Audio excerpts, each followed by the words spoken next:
साधा FIR सुद्धा होऊ शकत नसेल अजितदादांचा, ते महाराष्ट्राचं दुर्दैव आहे. काय कारवाई केली, ब्लॅक बॉक्सचं काय झालं? ब्लॅक बॉक्सला लगेच आपण 21 दिवसाच्या आतमध्ये लगेच त्याचा रिपोर्ट यायला पाहिजे. अजून त्याच्या बाबतीत मला रिपोर्ट आला नाही. CID चौकशीची काय झालं त्याच्या बाबतीमध्ये खुलासा झाला नाही. मला वाटतं अंधश्रद्धा कायदा आता फार कडक करावा लागेल असं वाटायला लागलेलं आहे. आता ते सत्य त्यांनी उशिरा सांगितल्यानंतर त्यांनी का सांगितलं नाही, त्यांना कोणी सांगितलं का हे तुम्ही आता तुम्ही बोलू नका, हे त्यांना विचारा दिलेलं आहे.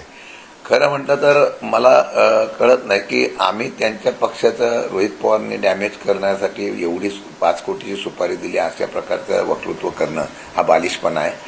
मला वाटतं की आम्ही करण्याच्या ऐवजी त्यांनीच आता मित्रपक्ष त्यांना डॅमेज करतो याच्या बाबतीमधला अभ्यास करणं गरजेचं आहे. खऱ्या अर्थाने त्यांना कोण अडचणीत आणण्याचा प्रयत्न करतोय याचा त्यांनी शोध घ्यावा.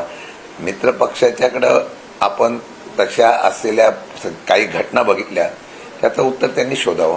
आमचा काही त्यांच्या पक्षाला किंवा त्यांना डॅमेज करण्याचा कुठलाही वाईट हेतू आमचा नाही. एक रोहित पवार यांच्याकडनं एक अशी बातमी येते आहे की गोंदूबाबा खरात जो आहे त्याच्या वतीनं काही महत्वाच्या राजकीय पुढाऱ्यांच्या फोटोंवर फुल्या मारल्या जात होत्या आणि तशीच फुली अजितदादा पवार यांच्या फोटोवर सुद्धा मारलेली हस्तगत झालेली. मी कालही सांगितलं होतं, सभागृहामध्ये सुद्धा ही चर्चा झाली, त्यावेळेला सुद्धा चर्चा अशा मध्यम झाली होती की ऑपरेशन खरात हा निव्वळ ऑपरेशन करत असताना त्याच्या पाठीमागं काहीतरी असेल, त्यामुळे एवढं मोठं ऑपरेशन झालेलं आहे. त्यात रोहित पवारांनी सांगितल्याप्रमाणे शंकेचं कारण उभं केलेलं गेलेलं आहे. अनेक लोकांच्या असलेल्या फोटोवर फुल्या मारल्या गेल्यात अशा प्रकारची चर्चा ही साधारणतः होती. त्याचा आणि ह्या असलेल्या घटनेचा काही संबंध आहे का याच्या बाबतीमध्ये जर शंका व्यक्त केली असेल, आता CID चौकशी चालू आहे, CBI चौकशीच्या बाबतीमध्ये मागणी केलेली आहे. मला अजूनही कळत नाही की मी बघितलं नाशिकला एक बॅनर लावलेला दिसला, त्यामध्ये सामान्य जनतेची भावना त्या बॅनरमधून कळली की साधा FIR सुद्धा होऊ शकत नसेल अजितदादांचा, ते महाराष्ट्राचं दुर्दैव आहे. त्यामुळे शंकेला अनेक कारणं आहेत. त्या बाबतीमध्ये मुख्यमंत्र्यांनी सांगितलेलं आहे की मी कारवाई करतोय, परंतु काय कारवाई केली, ब्लॅक बॉक्सचं काय झालं? ब्लॅक बॉक्सला लगेच आपण 21 दिवसाच्या आतमध्ये लगेच त्याचा रिपोर्ट यायला पाहिजे. अजून त्याच्या बाबतीत मला रिपोर्ट आला नाही. CID चौकशीची काय झालं त्याच्या बाबतीमध्ये खुलासा झाला नाही. आणि म्हणून ह्या शंकेच्या मध्ये रोहित पवारांनी केलेल्या शंकेला कुठेतरी त्या ठिकाणी साम्य जुळतं का याचा निश्चितपणाने शोध आता खात्याने करणं गरजेचं आहे. सर, पण अशोक खरातच्या प्रकरणामध्ये सातत्यानं अशोक खरातला अटक होऊन जवळपास आता 10 दिवस झालेले आहेत, 10-15 दिवस झालेले आहेत, परंतु अशोक खरातांचे कुटुंबीय मात्र अद्याप देखील फरार आहे. काल मुलगा हर्षवर्धन खरातला अटक केली जाते, परंतु त्यांच्या पत्नी कल्पना खरात या देखील अद्याप कुठेतरी फरार आहे. SITचा तपास हा सगळ्या संथ गतीने सुरू आहे का यावर प्रश्न. माझ्या माहितीप्रमाणे एक चांगले अधिकारी तिथे SITच्या प्रमुख म्हणून ठेवलेले आहेत. त्यांचं काम मी स्वतः बघितलेलं आहे. मला वाटतं की ते चांगल्या पद्धतीने काम करतील आणि चौकशी त्यांची चांगली करून निश्चितपणाने जे काय आहे ते बाहेर आणण्याचा प्रयत्न करतील, त्यामध्ये कुठल्याही प्रकारची शंका नाही. आता पुरावे, चर्चा, चौकशीतून जी काही नावं निष्पन्न होतील, जे काही पुरावे येतील त्याच्याप्रमाणे ते चौकशी करून कारवाई करतील. लगेच त्यांच्या कुटुंबाला कारवाई करताना त्यांचा सहभाग किती आहे काय हे बघून त्याच्याप्रमाणे पुढची कारवाई ते करत असतील. राहुरीमध्ये आता अक्षय कडले यांना उमेदवारी भाजपने दिलेली आहे, तुमचा पण उमेदवार असणार आहे, कारण तुमच्याकडे ती जागा आहे. नाही, अद्यापही आमची त्या ठिकाणी चर्चा झालेली नाहीये. पोटनिवडणूक जाहीर झालेली आहे. संबंधित असलेल्या वरिष्ठ नेते आम्ही बसू आणि त्याच्यावर काय चर्चा करेल त्याचा निर्णय आम्ही घेऊ. परंतु त्या ठिकाणावर प्राजक्त तनपुरे तुमच्या पक्षाकडून इच्छुक आहेत, तुमच्या पक्षाचे माझे आमदार आहेत त्या ठिकाणचे, ते त्यांना या ठिकाणावर संधी मिळू शकते का? पक्षाकडे काही प्राथमिक या संदर्भात चर्चा सुरू आहे. त्या प्राजक्त तनपुरेंशी आम्ही चर्चा करू. मी असेल, पवारसाहेब, जयंत पाटील साहेब, सुप्रियाताई, आम्ही चर्चा करू आणि ह्या निवडणुकीच्या पोटनिवडणुकीसंदर्भात काय करायचं याचा निर्णय आम्ही निश्चित घेऊ. खरं तर काल जैन मुनी नयन पद्मसागर स्वामी यांनी एक विधान केलेलं आहे. ते विधान अर्थात असं आहे की महाराणी ताराराणी या जैन धर्मीय होत्या आणि कर्मवीर भाऊराव पाटील हे सुद्धा जैन होते, अशा पद्धतीचा दावा नयन पद्मसागर स्वामी यांच्याकडनं होताना पाहायला मिळतं. कशा पद्धतीने बघता दोन समाजात तेढ निर्माण करणारे हे वक्तव्य नाही का? ते कोण कुठल्या समाजाचा, कोण कुठल्या धर्माचा, हा आता त्यांनी शोध लावण्यापेक्षा त्यांचं वंश, त्यांचे असलेले पूर्वज याची सर्व माहिती घेतल्यानंतर वक्तृत्व केले तर मला योग्य वाटेल. मला वाटतं की एखादा कर्तृत्वान अशा युगपुरुष किंवा महापुरुष असेल, त्याला आपल्या समाजाचा दाखवण्याचा प्रयत्न होत असेल, त्यामुळे समाजामध्ये तेढ निर्माण होऊ शकते, नाराजी होऊ शकते.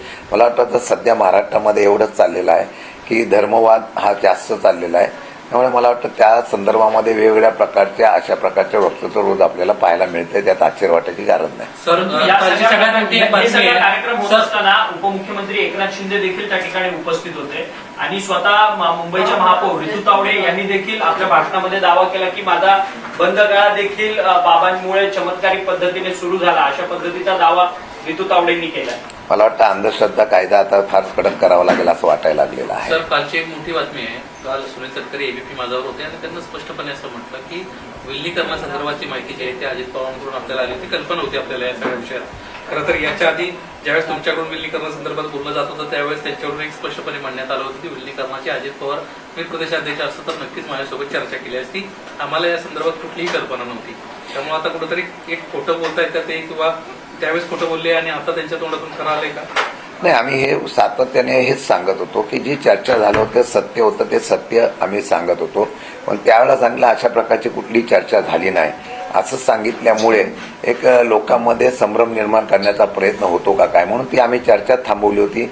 आणि ती चर्चा थांबल्यानंतर काही का होईना, उशिरा का होईना, पण त्यांनी सत्य सांगितलं की अजितदादांची याच्या बाबतीमध्ये आमच्याशी चर्चा झाली होती. आता ही चर्चा झाल्यानंतर त्या चर्चेच्या माध्यमातून काय काय झालं ते त्यांनी खुलासा करावा. सुनेत्रा वहिनीचं नेतृत्व तुम्हाला मान्य असेल का जर आता पुन्हा एकदा विलगीकरणाचा विषय जर आला? माझ्या माहितीप्रमाणे अजितदादा हयात असताना विलिनीकरणाच्या बाबतीमध्ये झालेल्या चर्चेमध्ये काय करायचं काय नाही करायचं याच्या संदर्भामध्ये सविस्तर चर्चा झाली होती. अजितदादा गेल्यानंतर ज्यावेळेला सुनेत्रा वहिनींचं नेतृत्व पुढे आणायचा निर्णय झाला, हा कुठेही चर्चेच्या बाबतीमध्ये करत असताना तो त्यांच्या पक्षाचा निर्णय, त्यांनी त्याप्रमाणे काय निर्णय घ्यायचा हा त्यांचा अधिकार होता. कोणाला करावं ह्याच्या बाबतीमध्ये आम्ही सांगण्याची त्या ठिकाणी वेळ येण्याची गरजच नव्हती. आता ते जे सांगतायत की बाबा सुनेत्रा वहिनींचं नेतृत्व तुम्हाला मान्य होतं का, ती चर्चा आताही कुठे आमच्याशी झालीच नव्हती आणि ते नेतृत्व दिल्यानंतर सुद्धा चर्चा झालेली नाहीये. त्यामुळे मला वाटतं की चर्चा झाली नसेल त्या चर्चेवर आम्ही स्टेटमेंट देणं किंवा त्या चर्चा झाली नाही त्या चर्चेवर त्यांनी आम्हाला प्रश्न विचारणं मला योग्य वाटत नव्हतं. मला वाटतं की सुनेत्रा वहिनींचा आता त्यांनी राष्ट्रीय अध्यक्ष केलेला आहे, राज्याचे उपमुख्यमंत्री झालेले आहेत, सगळे त्यांची प्रमुख पदं त्यांना दिलेले आहे. आता ही चर्चेचा आम्ही विषय जो आहे तो बाजूला ठेवून आता आम्ही आमच्या पद्धतीने पक्षवाढणी आणि आमचे आमदार खासदार सगळेजण आता सरकारच्या असलेल्या भूमिकेच्या माध्यमातून जी काय सध्याची परिस्थिती आहे त्याच्यावर फार मोठ्या प्रमाणात चांगलं काम करतायत. परंतु अजितदादांच्या मृत्यूनंतर देखील सातत्यानं विलिनीकरणाच्या संदर्भात आमच्याशी दादांनी कोणतीही चर्चा केली नाही, आम्ही पक्षाचे प्रदेशाध्यक्ष आहोत, अशा पद्धतीनं जो काही दावा सुनील तटकरे यांच्याकडनं केला जात होता तो त्यांनी काल दावा स्वतःच खोटा ठरवलेला आहे. परंतु अजितदादांना मृत्यूनंतर देखील बदनाम केलं जात होतं का अशी वक्तव्य करून? याची कल्पना मला नाहीये, पण मला वाटतं की त्यांनी हे कबूल केलंही. आम्ही हेच सांगत होतो की आम्ही कुठल्याही प्रकारची, आम्ही फक्त त्यांचं दादांचं झालेलं निधन होतं त्या निधनाच्या वेळेला त्यांची अंतिम इच्छा म्हणून आम्ही भावना व्यक्त केली, ती पण आम्ही लगेच केली नव्हती. काही लोकांनी त्याच्यावर वेगवेगळ्या प्रकारच्या प्रतिक्रिया लगेच द्यायला सुरुवात केली होती, आम्ही दिली नव्हती. मला वाटतं की आता हा विषय संपलेला आहे. सत्य जे होतं ते बाहेर त्यांनी सांगितलं, उशिरा का होईना सांगितलं त्यांना. आता तरी दादांचं नाव खराब झालं काय नाही, हे आता मी सांगणार नाही, कारण आम्ही जे सत्य होतं ते सांगितलं. आता ते सत्य त्यांनी उशिरा सांगितल्यानंतर त्यांनी का सांगितलं नाही, त्यांना कोणी सांगितलं का की तुम्ही आता तुम्ही बोलू नका, हे त्यांना विचारा. त्यावेळेस अजित पवारांच्या निधनानंतर तातडीनं पहिल्यांदा जर प्रतिक्रिया करून यायला सुरुवात झाली तर ते तुमच्या पक्षाकडून सुरू झाली होती. त्यामुळे कुठेतरी एक दबाव होता आणि या दबावाला जुगारून कुठेतरी सुनेत्रा पवारांना अध्यक्ष करायचं होतं, कारण सुनेत्रा पवारांच्या अध्यक्षासंदर्भात तुमच्यातून कुणीही बोलत नव्हतं आणि त्यामुळे कुठेतरी हा निर्णय घ्यावा लागला अशी एक चर्चा या निमित्तानं समोर आहे. कसं आहे, जर तर त्या प्रश्नाला महत्व नसतं. असं आहे की विलिनीकरण त्यावेळेला होणार होतं, ही चर्चा होती का होती, फोटो का दाखवला, 2-4 दिवसानंतर काही लोक सांगत होते की नाही ही चर्चा अशी झाली नव्हती म्हणून ती बैठकीचा फोटो दाखवला गेला असेल. आता तो फोटो दाखवल्यानंतर आल्यानंतर मग आता तो फोटो का दाखवला, मग तुम्ही चर्चा करताना हे नेतृत्व मान्य करणार का, ते नेतृत्व मान्य करणार ना, असे प्रश्न विचारण्याचा प्रश्न करणंच हे चुकीचं होतं. मला वाटतं की ती विचारण्यामधला त्यांचा हेतू काय असेल याची मला कल्पना नाही. पण मला वाटतं की आता हा विषय आम्ही सुद्धा सर्व थांबवलेला आहे. आम्ही आता आमच्या पद्धतीने काम करतोय. तुमच्याकडून एक सांगण्यात आलं होतं की विलिनीकरण हेच अजित पवारांना एक श्रद्धांजली असेल. आता पुन्हा एकदा ती संधी येते कारण त्यांच्याकडून म्हणणं येत आहे तुम्ही ते नेतृत्व मान्य करा सुनेत्र पवारांचं आणि कुठेतरी एक एकत्रीकरण होईल.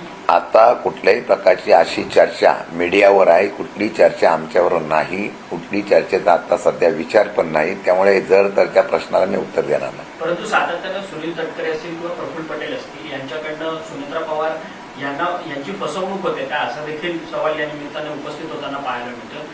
एकीकडे त्यांच्या पक्षाचं संविधान बदलण्याचं प्रकरण असेल किंवा आता मात्र विलिनीकरणाच्या संदर्भात दादांनी आम्हाला सांगितलेलं होतं अशा पद्धतीचं वक्तव्य असेल. हे सगळं सुनेत्रा वहिनींना गाफील ठेवून ही सगळी प्रकरणं त्यांच्या मार्फत होत होती का? सुनेत्रा वहिनी मला वाटतं आता निर्णय घेतात असं दिसून येते आणि त्यांनी निर्णय काय घेतलेले आहेत मला आजच कळलं. काही कॉन्ट्रॅक्ट पण रद्द केलेले वगैरे. त्यामुळे ते आता त्यांच्या नेतृत्वाची त्या ठिकाणी ते काम करायला सुरुवात केलेली आहे. त्यामुळे त्यांच्या पक्षाचं उत्तर मी देणं बंधनकारक नाही. ओके, ते हे राहिलं ना ते तारा राणीवाल्यांच्यावर तुम्ही काय बोललात? बोललो ना तारा राणीचा बोलला. हा ठीक आहे. बोललो. पक्षाच्या तुमच्या बैठका चालू आहेत. आज कोणत्या जिल्ह्याच्या बैठका होत आहेत आणि आगामी काळामध्ये पक्षामध्ये काही तुम्ही बदल करतायत का? कशा पद्धतीने तुमचं नियोजन आहे? काल विदर्भ झालाय, आता मराठवाड्याच्या बैठका आज होतील. उद्या एक अजून परत उर्वरित महाराष्ट्राच्या होतील आणि या बैठका झाल्यानंतर 6, 7, 8 तारखेला सगळ्या फ्रंटलच्या बैठका मी सुप्रियाताई वगैरे आणि पक्षाचे नेते मंडळी आम्ही बसून करणार आहोत. ह्या सगळ्या बैठका झाल्यानंतर पक्षाच्या फेररचनेमध्ये आम्ही सुरुवात करणार आहोत आणि काही बदल करणार आहोत आणि नंतर राज्यामध्ये दौरे चालू करून मग लोकांच्यासाठी आम्ही कार्यरत करण्यासाठी पक्ष सक्षमतेने करणार आहोत. ओके. अशाच नवनवीन अपडेट्ससाठी डिजिटल कोल्हापूर चॅनेलला सबस्क्राईब करायला विसरू नका.